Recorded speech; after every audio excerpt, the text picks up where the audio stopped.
उपमुख्यमंत्री एकनाथ शिंदेंना गृह खातं मिळण्याची शक्यता कमीच। भाजपकडनं महसूल, जलसंपदा आणि सार्वजनिक बांधकाम विभागाचा पर्याय।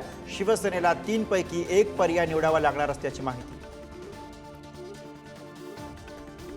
महापालिका निवडणुकीमध्ये जिथे शक्य असेल तिथे राज ठाकरेंना सोबत घेऊ, मुख्यमंत्री देवेंद्र फडणवीस यांचं विधान। तर विधानसभेला महायुतीमध्ये 3 पक्ष एकत्र लढल्याने मनसेसाठी जागा नव्हती असं स्पष्टीकरण।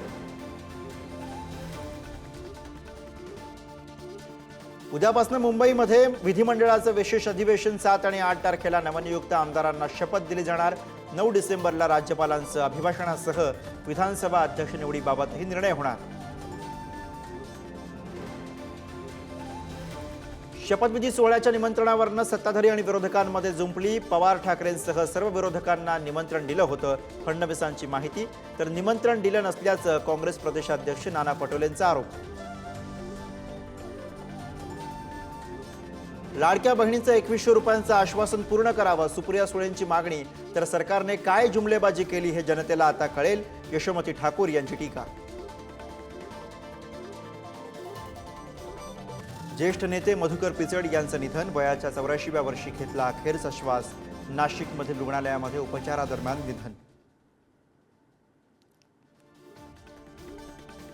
राज्यात काही भागामध्ये मुसळधार पावसाची शक्यता, पुढील 24 तासांमध्ये पडणार पाऊस। हवामान तज्ज्ञ के.एस. होसाळीकर यांची माहिती।